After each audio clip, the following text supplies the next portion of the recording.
जय श्री कृष्ण। राधे राधे दोस्तों। आप सभी लोग जानते हैं कि 10 जनवरी 2025 के दिन यहां पर पौष महीने का शुक्रवार पुत्रदा एकादशी पड़ रही है। दोस्तों, यह जो एकादशी है पौष महीने में पड़ने वाला सबसे बड़ी पुत्रदा एकादशी है, क्योंकि यह पौष महीने में पड़ रहा है, जिसका बहुत ही बड़ा और विशेष महत्व होता है। और ऐसा दिन पूरे साल में सिर्फ एक ही बार आता है। और दोस्तों, आप सभी लोग जानते हो कि 10 जनवरी पौष महीने का शुक्रवार पुत्रदा एकादशी का अगर सबसे बड़ा कोई उपाय है तो वह एक दीपक वाला उपाय है। तो दोस्तों, इस पौष माह के पहले शुक्रवार पुत्रदा एकादशी के दिन आप लोगों को वह एक दीपक वाला उपाय को जरूर करना है। बहुत सारे लोग होंगे जिन लोगों ने इस उपाय को ना किया हो, मतलब पूरा साल निकल गया और उन्होंने किसी भी दिन वह एक दीपक वाला उपाय को ना किया हो। पर दोस्तों, आपके पास एक आखिरी मौका बचा हुआ है, जो कि पौष महीने का शुक्रवार पुत्रदा एकादशी के दिन। तो इस दिन आप लोगों को इस वाले उपाय को जरूर कर लेना है।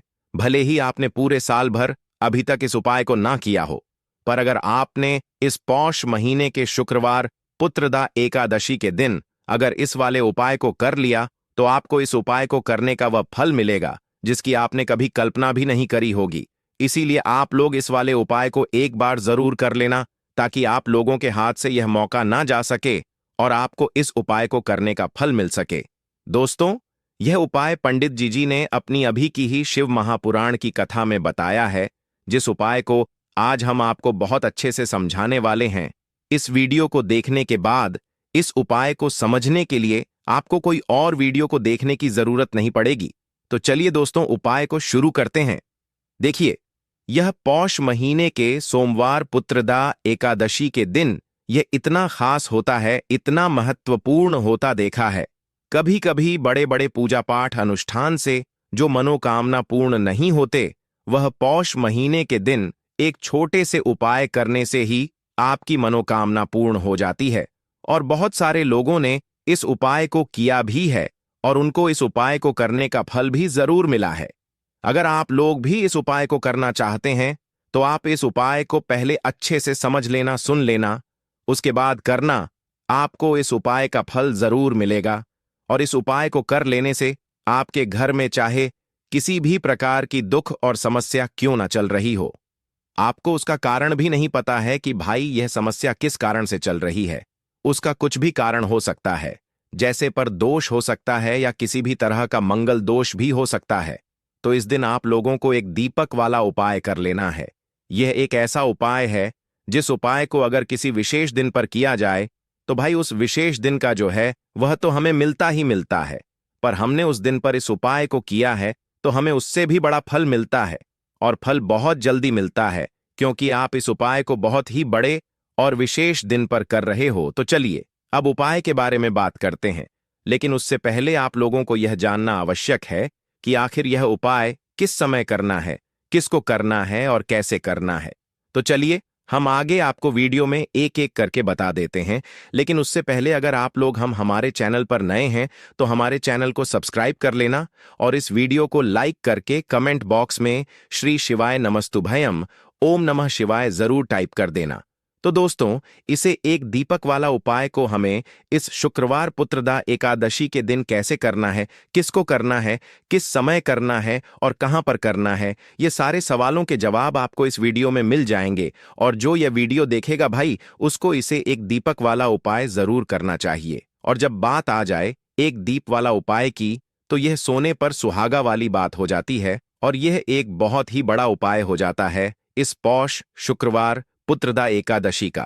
तो अब दोस्तों, इस एक दीपक वाला उपाय को आखिर करना किसको है, सबसे पहले हम लोग वह बात जान लेते हैं।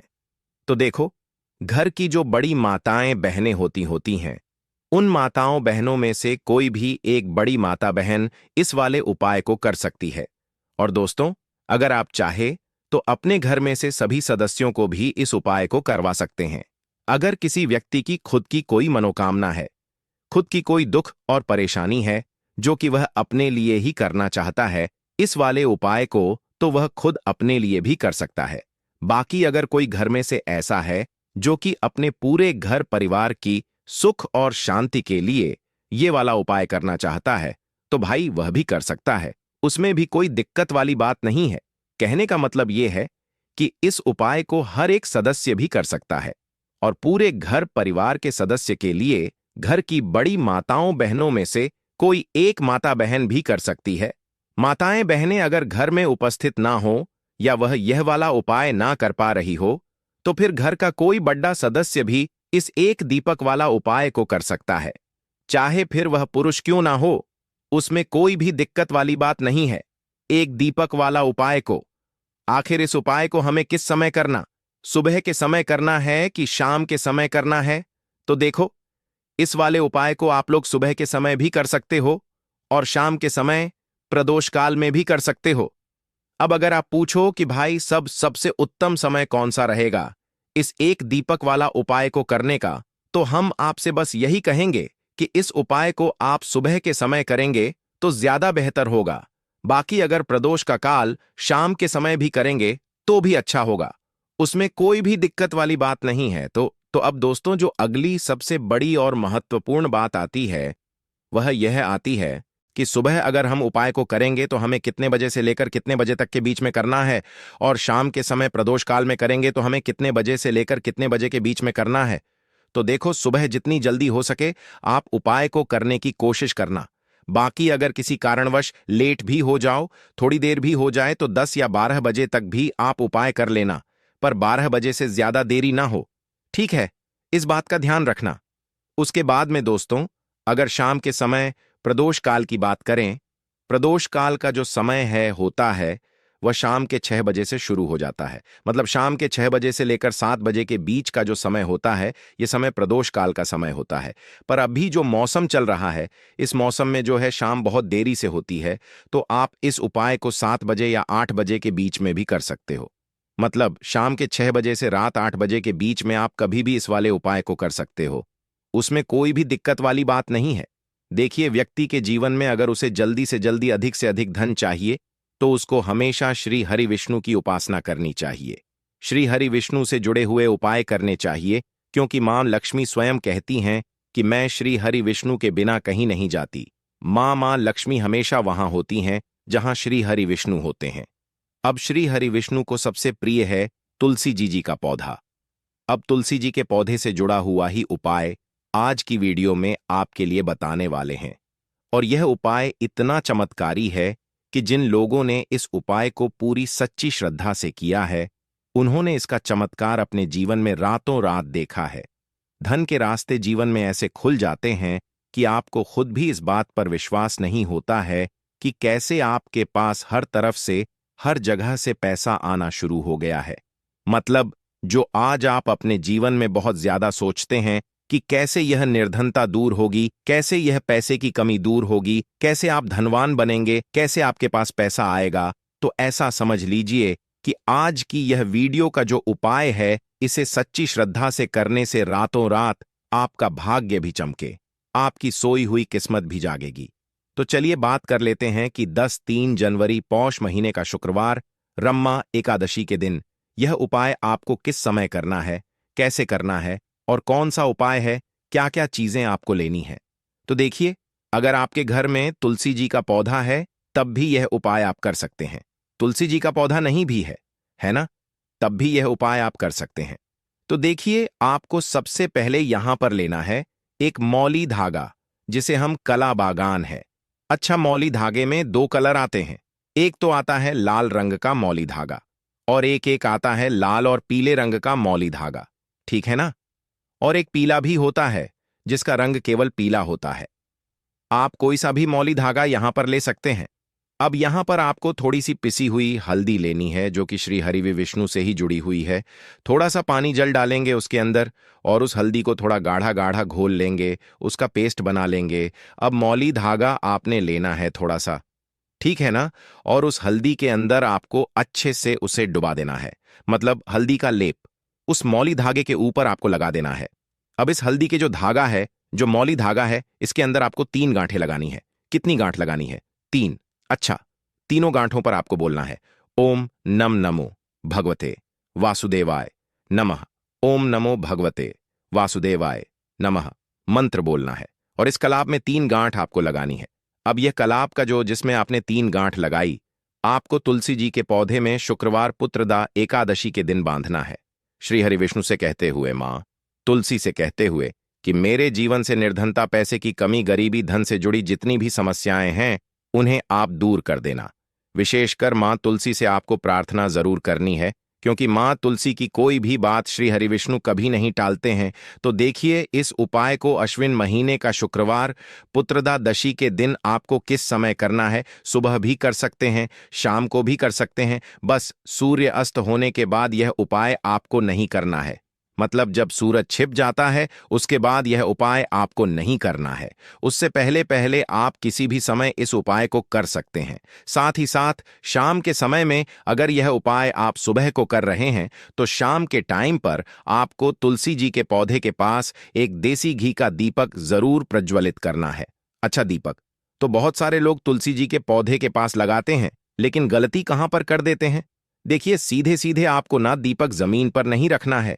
या तो आप छोटी सी प्लेट ले लें, उसके अंदर आप दीपक रखें, और या फिर आप क्या करें, थोड़े से अक्षत चावल के जो दाने होते हैं, जो टूटे हुए नहीं होते हैं, वह आप पहले रख दें और उसके ऊपर ही आप दीपक रखें। फूल की पंखुड़ियां भी ले सकते हैं, उसके ऊपर भी आप रख सकते हैं। रखते समय भी आपको मान तो तुलसी से प्रार्थना करनी है। उनसे कहना है कि मेरे घर में हमेशा धन धान्य भरा रहे, हमेशा धन की वृद्धि होती रहे और फिजूल खर्ची से मैं हमेशा बचा रहूं, कभी भी मेरे घर में धन की बर्बादी ना हो। तो देखिए, यह उपाय जब आप शुक्रवार पुत्रदा एकादशी के दिन करते हैं तो ऐसा समझ लीजिए कि मां लक्ष्मी और श्री हरि विष्णु जो है वह आपके घर में आकर वास करते हैं। अष्टलक्ष्मी का आपके घर घर में वास होता है। कभी भी धन को लेकर आपको अपने ने पूरे जीवन काल में परेशान नहीं होना पड़ता है, क्योंकि हल्दी जो होती है यह आपके गुरु ग्रह को भी मजबूत कर देती है, श्री हरि विष्णु को प्रसन्न कर देती है। और यहां पर आपने तुलसी मैया से जुड़ा हुआ उपाय करा है तो श्री हरि विष्णु तुरंत आपकी मनोकामना को पूरा करते हैं। जब मान तुलसी आपकी विश, आपकी इच्छा, आपकी मनोकामना श्री हरि विष्णु से कह देती हैं, तो यह उपाय इतना चमत्कारी है कि रातों रात इसका चमत्कार, इसका असर, इसका जो प्रभाव है वह अपने जीवन में आपको देखने को मिलेगा। बस पूरी सच्ची श्रद्धा से आपको यह उपाय करना है। तो यह पहला उपाय है, तुलसी मैया से जुड़ा हुआ उपाय है। अब बात कर लेते हैं दूसरे उपाय की। दूसरा उपाय जो अब आपको बताने जा रहे हैं, यह उपाय भी शुक्रवार पुत्रदा एकादशी का ही है, और इस उपाय को करने से आपका जो भाग्य है वह उदय होता है, चमकता है। आपका भाग्य, आपके भाग्य में अगर दुख का तकलीफें खा है ना, वह आपके जीवन से दूर हो जाती है। क्योंकि देखिए, भाग्य में कुछ लिखा हो, उस जो भाग्य में लिखा है ना उसे भोगना ही पड़ता है व्यक्ति को, है ना। लेकिन भाग्य में लिखा हुआ भी आप बदल सकते हैं जब आप भगवान की सच्ची श्रद्धा से, मतलब पूरी सच्ची श्रद्धा से उपासना करते हैं, उनकी पूजा अर्चना करते हैं। तो देखिए, आपको करना क्या है। यहां पर आपको लेनी है एक छुटकी पीसी हुई हल्दी, और हल्दी आपको थोड़ा सा जल डालकर, थोड़ा सा गंगा जल डालकर इसका गाढ़ा गाढ़ा सा पेस्ट बना लेना है। और हल्दी का तिलक सबसे पहले आपको श्री हरि विष्णु को लगाना है। सबसे पहले श्री हरि विष्णु के लगाएंगे और फिर वही हल्दी का तिलक आपको अपनी कलाई पर, ठीक है ना, और अपने मस्तक पर लगाना है। इस उपाय को जब आप करते हैं तब आपको श्री हरि विष्णु से कहना है, मां लक्ष्मी से कहना है कि मेरे दुख, मेरे जीवन में जितने भी दुख हैं, कष्ट हैं, जो मेरे भाग्य में लिख गए हैं, उन्हें आप दूर कर देना। आपकी कृपा होगी तो जीवन का बड़े से बड़ा दुख और कष्ट भी दूर हो जाएगा। तो देखिए, जब इस उपाय को आप करते हैं ना, तो हल्दी जो होती है यह एक जगह से, मतलब एक दिशा से सुख और स्वभाव भाग्य को नहीं खींचती है। 4 दिशाओं से आपके जीवन में सुख, धन, वैभव, समृद्धि इनको बढ़ाने का काम करती है। इसीलिए कोई भी जब हम शुभ काम करते हैं, कोई भी अच्छा, जैसे शादी विवाह हो गया, तो उसमें हम हल्दी जरूर लेते हैं, क्योंकि हल्दी जो होती है यह सकारात्मक ऊर्जा को भी बढ़ाती है, सुख सौभाग्य को भी बढ़ाती है, आपके धन को भी बढ़ाती है और आपके गुरु ग्रह को मजबूत करती है। अच्छा, हमारा जो गुरु ग्रह होता है ना, हमारी कुंडली में यह सबसे ज्यादा महत्वपूर्ण होता है। क्योंकि धन को बढ़ाने का और अधिक से अधिक धनवान बनाने का जो काम करता है वह गुरु ग्रह ही करता है। तो बहुत ही उत्तम यह उपाय है। इस उपाय को जब आप करते हैं, तिलक हल्दी का लगाते हैं, तो आपके भाग्य के जो दुख हैं वह सुख में बदल जाते हैं। बस पूरी सच्ची श्रद्धा से आपको यह शुक्रवार पुत्रदा एकादशी के दिन उपाय करना है। साथ ही साथ बात कर लेते हैं अपने अपने तीसरे उपाय की, जो कि स्थिर लक्ष्मी के वास के लिए है। देखिए, स्थिर लक्ष्मी का वास मतलब पैसा घर में आता है और खर्च हो जाए है। अगर ऐसा आपके साथ हो रहा है तो बिल्कुल आपको यह गलती नहीं करनी है। यह तीसरा उपाय जरूर करना है और इसे आपको बिल्कुल छोड़ना नहीं है। देखिए, महादेव ने स्वयं इसके बारे में बताया है। तो आपको क्या करना है, आपको यहां पर एक देसी घी का दीपक तैयार करना है। तो आपको यह दीपक जलाना है बेल पेड़ के नीचे। तो बेल के पेड़ में शाम के समय धन की देवी माता लक्ष्मी वास करती हैं और महादेव ने स्वयं कहा है कि जो व्यक्ति शाम के समय बेल पेड़ के नीचे दीपक जलाए, कभी भी उसके घर में धन की कमी होगी ही नहीं। तो स्थिर लक्ष्मी का वास होगा। तो आप यह उपाय जरूर करें।